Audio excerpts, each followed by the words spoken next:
Hi guys, so it's the last week of learning at home. So you only have 5 more of these videos with me at home and then you get to see me in person.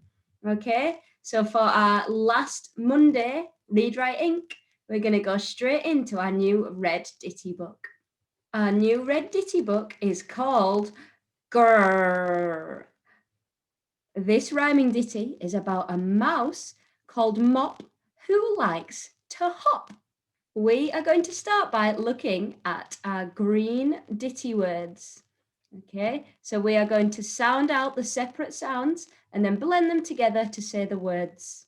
So I'll do the first one with you and then you can do the rest by yourself when you pause the video. K, a, n.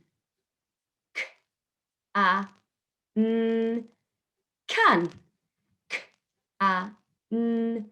Can. Your turn. You can pause the video and read through the rest of your green words. Well done. Okay, now we're going to do our root word and then the whole word with its ending.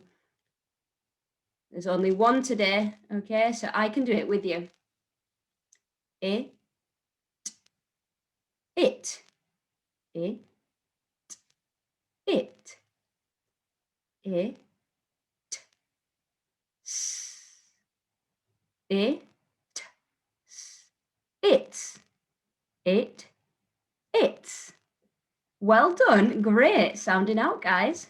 We are going to look at our red ditty word. We only have one red ditty word today. Can you tell me what it is?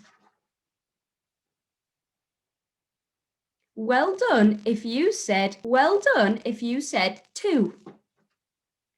We are going to school next week. Well done. We are going to go on to our story now. It's called Grrr. Mop can hop. It is fun.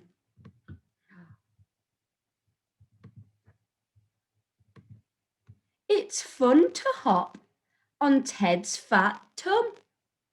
Grrr, went Ted. Run, Mop, run. Well done, guys. Good reading. Before we go on to holding a sentence and our questions, I forgot to do our nonsense words.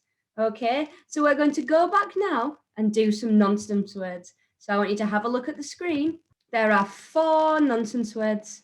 I'm going to read the first one with you, then you can pause the video and then you can read through the rest yourself.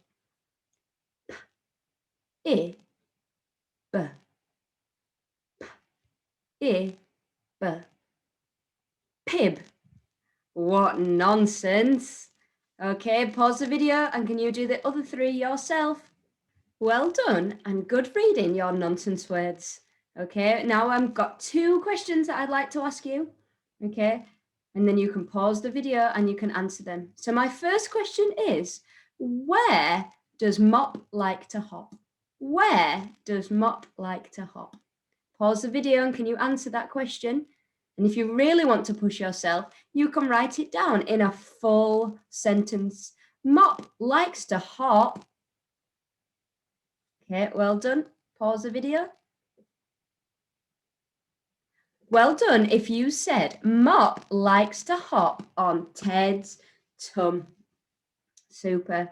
My second question is, why, at the end of the story, does Mop have to run? Why does Mop have to run? Pause the video. Can you answer the question? Well done if you said because Ted went grrr. So that's why Mop had to run, because she was scared and she ran away. Okay, so super well done answering your questions. Now we are going to go on to our hold a sentence. Okay, we are going to go on to our hold a sentence. Okay, so our hold a sentence is Mop jumps on Ted's tum.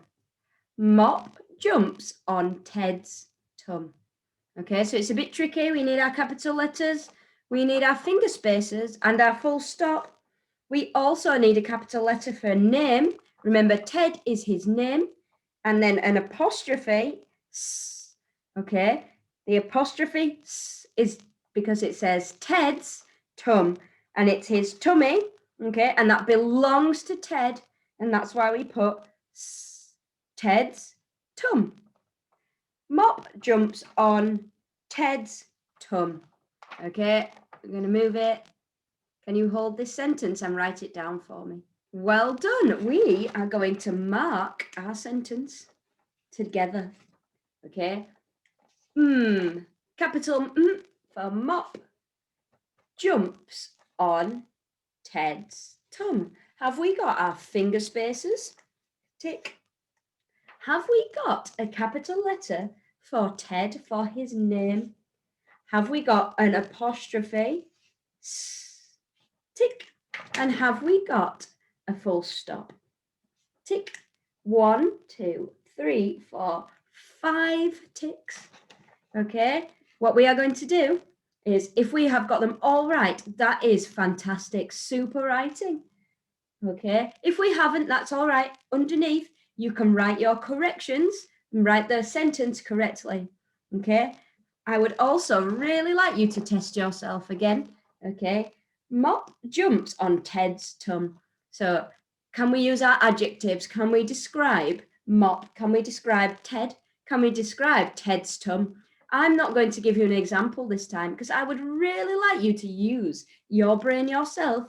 And if you can think of adjectives completely by yourself and extend this sentence, okay? I can't wait to see how you guys get on with this. Well done. Hi guys. So in English today, we are going to review what we have already learnt using a very well-known fairy tale, okay? So we have gone through our characters in different fairy tales, and we have gone through the settings. So we have looked at different characters and settings of our story, okay? Today, we're going to review that, and we are going to focus on a story which you might know, probably will, called Jack and the Beanstalk. Okay, so I'm going to read you that story, then you are going to tell me the characters in the story, the settings of the story, okay? And then we are also going to do what happens first, what happens next, and then what happens at the end. Okay, so listen carefully to the story first. Jack and the Beanstalk. Once upon a time, there was a boy called Jack. Jack lived in a cottage with his mother. They were very poor, and their most valuable possession was a cow. One day, Jack's mother asked him to take the cow to market to sell. On the way, Jack met a man who gave him some magic beans in exchange for the cow. When Jack came home with the beans, his mother was angry. She threw those beans out of the window and sent him to bed. The next morning, Jack looked out of the window and saw a giant beanstalk had grown in the garden. Jack decided to climb the beanstalk. It was so tall, it went right up to the sky and through the clouds. When Jack finally reached the top, he saw an enormous castle. Jack decided to go inside. All the furniture was huge. Suddenly, Jack heard a loud noise. He ran into the cupboard to hide. An enormous giant came into the room. Fee, fi, fo, fum. I smell the blood of an Englishman, he bellowed. The giant sat down on the table, and on the table was a hen and a golden harp. Lay, said the giant, and the hen laid an egg. It was made of solid gold. Sing, said the giant, and the harp sang, and the giant fell asleep. Jack jumped out of the cupboard, and he took the hen and he took the harp, and as Jack ran, the harp cried, "Help, master, help!" The giant woke up and he called, "Fee, fi, fo, fum. I smell the blood of an Englishman." He chased Jack to the top of the beanstalk, and Jack climbed down the beanstalk, and the giant followed him. As Jack got to the bottom of the beanstalk, he shouted, "Help!" Jack's mother came with an axe, and she used it to chop the bottom of the beanstalk. Chop, chop, chop. The giant fell and he crashed to the ground. He was never seen again. With the golden eggs and the magic harp, Jack and his mother lived happily ever after. Okay, guys, so on the worksheet, you need to write who's the main character, what are the settings, what happens first, what happens next, and what happens last. So you need to really have listened to the story, and if you need to listen again, you can always go back. Okay, so think about the characters. Okay, so you've got Jack, but who else is there? Okay, so it just says who is the main character, but I'd like you to name all the characters. Okay, so test yourself. What setting? There are lots of settings, so what settings?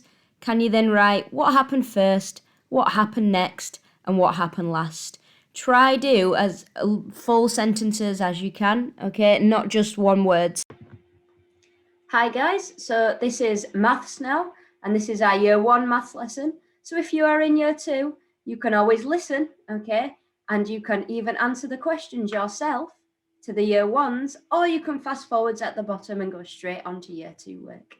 Okay, so remember this is year 1 maths. Today in year 1 maths, we are going to be comparing lengths and heights.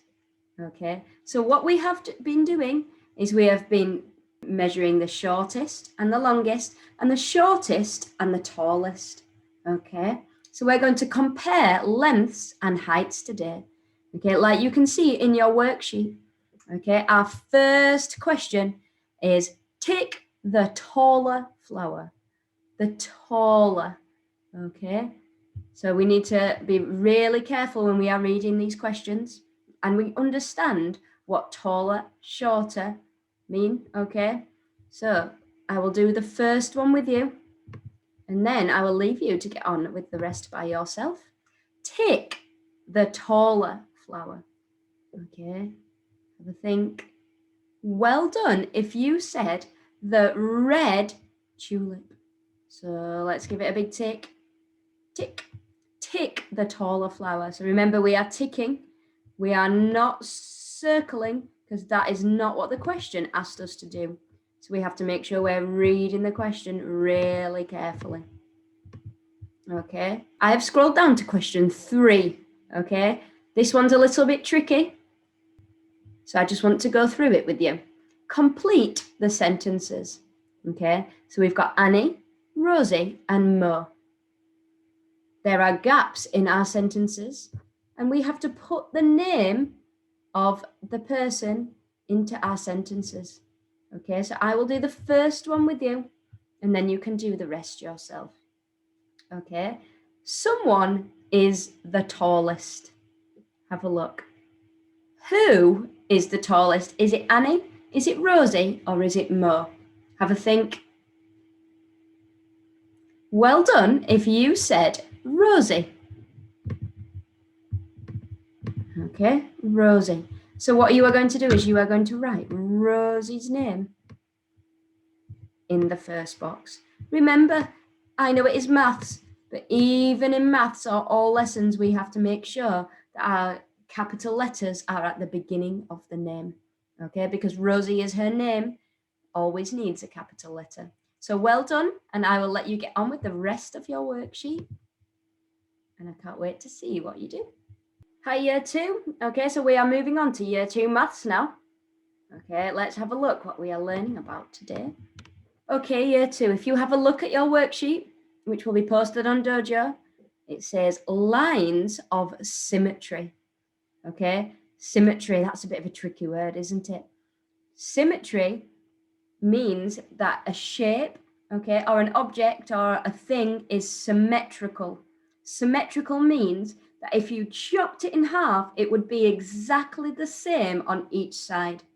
Okay, so the best way to explain is if we do some of these questions together, then you will understand what symmetrical or symmetry means. Okay, so our first question is tick the shapes that have a vertical line of symmetry. Right, okay, so not only we need to know what symmetry means, okay, symmetry, remember, means that if we chop it in half, then it's the same on both sides, okay. Vertical is a line that goes down, up and down. That is vertical. Okay, then we've got vertical, and then we've got horizontal, so side to side. So the first question is trying to catch you out here. It's asking for the symmetry and a vertical line. Okay, so the best way to do this is to put a vertical line down the middle of all of the shapes, even if it doesn't make them all symmetrical, because you will be able to answer the question once you see the shape. So our first one, we are going to put a line vertically, so straight down, okay, the middle. Is that shape the same size, exactly the same on each side? So pretend this is a rectangle. We've chopped it in the middle. If we fold it, is it exactly the same on each side? Okay, pull them apart. Are these two sides exactly the same? Okay, well done if you said yes. Yes. With a rectangle, if you chop it vertically down the middle, then it will be symmetrical. So it has a line of symmetry. Let's have a look at the circle. If we put a vertical line, okay, because we're doing it on a computer, I understand, like I've just tried there and my line's a bit wobbly. If you have a ruler at home, it's best to use a ruler, because if a wibbly line doesn't show an exact line of symmetry, because if you chopped it down the middle and you had your two sides, if it's wibbly, then one side will not be symmetrical to the other side exactly the same. Okay, so I understand that you're doing it on the computer, and that's fine. I'm not going to mark it wrong because you've got a wibbly line, because I've done it and I can see that it's very difficult. Okay, so if you're getting your line in the right position, so vertical, okay, straight down, and you can tell if they're exactly symmetrical on the same side, or would be if your line was down the middle, then that's perfect. Okay, so we've done our circle. Is it exactly the same on each side? Yep. Well done. So we can tick box. Tick. Let's have a look at the next shape. So our next shape is a triangle. Okay, it's a right-angled triangle. And we are going to go straight down the middle. There we go. Have a look at that shape now. Is it exactly the same on each side? Well done if you said no. So if you have a look, you've sliced it down the middle and you've got a small pointy bit at that side, okay, where the vertices joins, okay, where the corner joins at the bottom, because we did vertices last week. Okay, so you've got that small bit, and then you've got a big right angle at the bottom and a funny shape, really. So if you join them together, would they be exactly the same on each side? No, they wouldn't. So we're not going to tick that one. And then finally, we have a square. So we are going to draw our line of symmetry down the middle. Okay, we're going to have a look. Is it exactly the same on both sides? Yes, it is. Okay, so we should have 3 ticks and nothing in that box. But you've shown me by drawing the lines on that you've worked it out. You've not just guessed. Okay, it shows me actually they've worked it out. They've drawn the line of symmetry. They've looked at the shapes and they know exactly what vertical and symmetrical means. Okay, so well done for that. Okay, we're going to have a look at question 5 because it uses even more terminology, okay, different words that we've been learning. Okay, so I'm just going to recap what these words mean. Okay, here are some halves of shapes with their vertical line of symmetry drawn. Complete the shapes. Write down how many vertices each shape has. Okay, there are a lot of instructions there. So make sure that you read the question really carefully. Okay, so our first task is to complete the shape. So we have to complete the shape. They have drawn the line of symmetry. So we know that the other side of the shape has to be exactly the same as that side because it's symmetrical. Once again, I know that we're on the computer, so it's going to be really difficult to draw straight lines. But if you can show me that you've really tried to keep the same shape symmetrical, I'm going to have a go now, and I know it's going to be difficult. So you're going to come down, okay, and across. Okay, so it's a little bit wobbly, and it's not going to be exactly symmetrical because we haven't done it with a ruler, but I have drawn the other half of my triangle. Okay, now what we have to do is we have to count the sides. Okay, and how many sides are there? So the sides, okay, are the straight parts of the shape, or if it's a curved shape, the curved part of the shape. Okay, so we're 1, 2, 3. Oh. 3. Okay, so how many sides does our shape have that we have drawn? 3. So we are going to draw 3 sides. Okay. Underneath, it says how many vertices. So vertices is the word that we used last week. And vertices means where the 2 lines meet. So a corner. Okay. So vertices is the corner. So let's have a look. 1, 2, 3. Okay. 3 vertices. The lines are meeting and they are making a corner. Okay. So in this shape, we have 3 sides and 3 vertices. Okay. It's really good if you can draw, just like I have, the lines to show me that you've counted the sides and the vertices. Okay. Because it shows me that you know exactly what vertices are, you know what sides are, you know how to draw the shape, and you know that it's symmetrical, so it's the same on either side. So this week, this work is a really tricky. There's a lot of different things that it's asking for. So make sure you're reading the questions, okay? And make sure you show you're working out. It's all right if you write all over the sheet. You don't just have to write the answer in the box, okay? Because the more working out that you do, that maybe if you do get a mistake, I can see where you've gone wrong, okay? Or I can see how you've worked it out and you've got the right answer, which is fantastic, okay? So have fun, and I will see your completed work when you submit it on Dojo. Bye-bye. Hi guys. So as you can see, this week is British Science Week. Okay. We have got lots of fun activities for you to do, and also lots of things that I would like you to come and collect from the school so you can do as many practical things in Science Week at home as you can. Okay. Our science activities also link with our topic. So our topic in science is plants. Okay. So I've got some things that I would like you to pick up from school, okay, when you can, preferably before Wednesday, where we're going to do our science lesson over on the screen. I will do it with you. So hopefully Monday, Tuesday, or Wednesday morning, you can come and collect these things which I'm going to show you, and then we can do the science lesson together over the week. Okay, so there are going to be 3 different things that I would like you to collect from school. Okay, I'm going to show you what they are. Okay, guys, I'm going to show you what I have prepared for you and got you ready for you to pick up on school either today, Monday, tomorrow, Tuesday, or Wednesday in the morning. We're going to do in school the science things on the Wednesday afternoon. Okay, so if you can pick up Monday, all the instructions are going to be printed out and everything that you need to do. So all you have to do is come into, just turn up at the school, and then Mrs. Dixon will be able to just hand you what you need. Okay, so our first activity that we are going to do includes, you will be given, okay, I have made some little packs here. So in this little bag, you've got some cotton wool, and you have got a runner bean. So just like in Jack and the Beanstalk story, you'll have a runner bean. So it will look like this. Okay, so that's what you will have in there.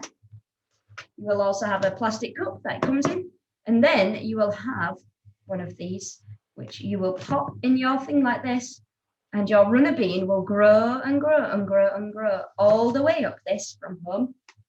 Okay. The second thing that I have for you is we are going to make some egg heads using cress. So just like on the front of that one here, we're going to make egg heads. Okay, so I have got you your own egg.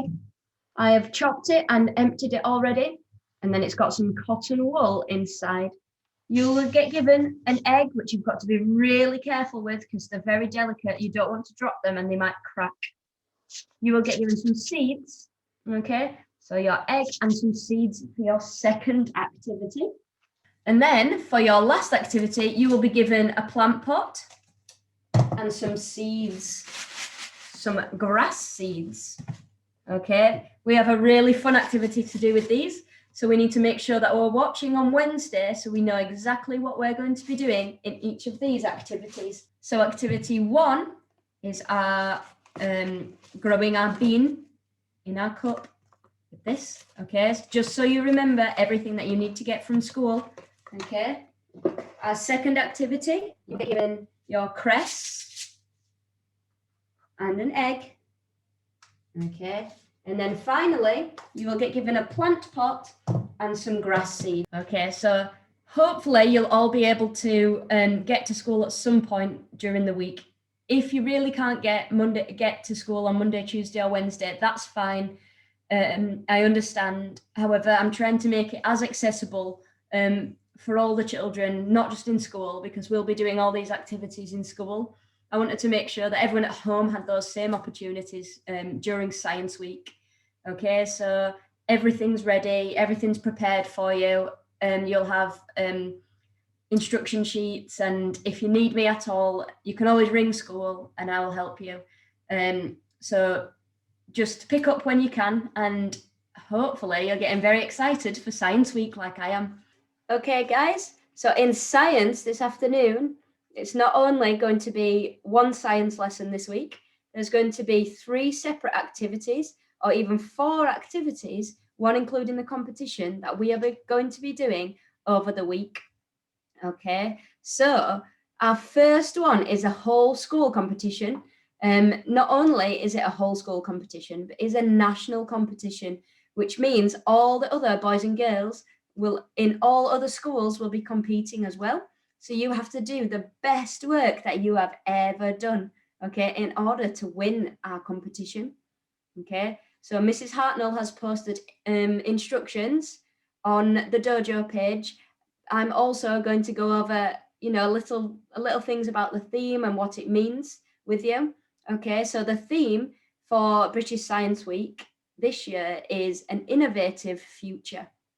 Okay, this might sound a little bit complicated, but it's not really.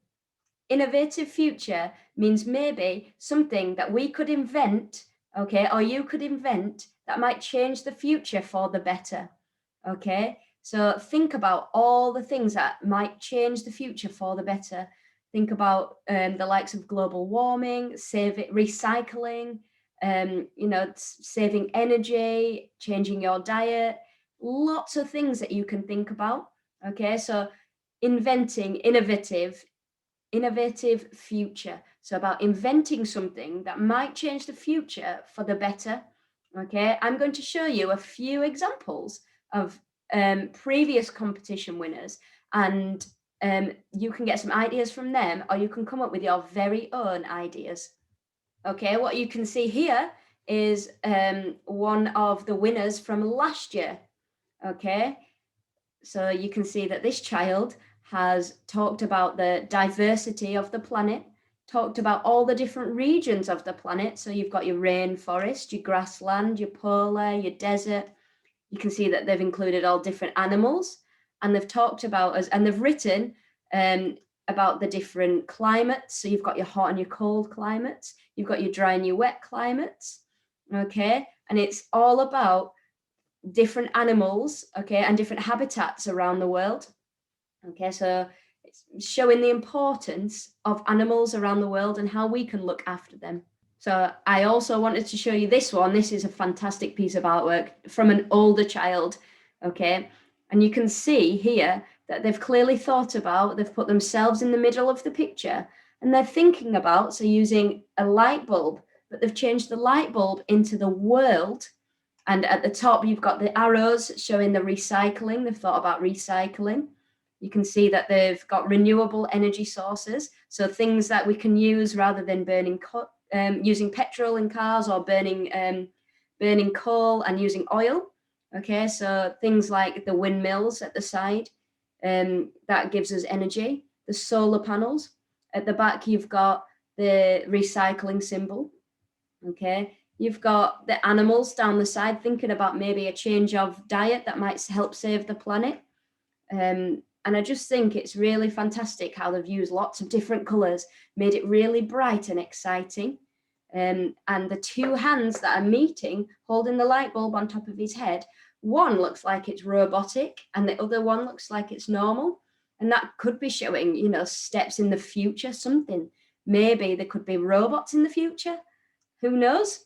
Okay, so be really creative and think loads about, personally to you, how you could do your poster, but also how it would really impact other people. If they saw this poster on the wall, they'd want to go and look at it and they'd want to know more about it. Okay, so that is our competition at Field Lane for British Science Week. Can you create an innovative future poster? Okay, I really can't wait to see what you come up with, guys.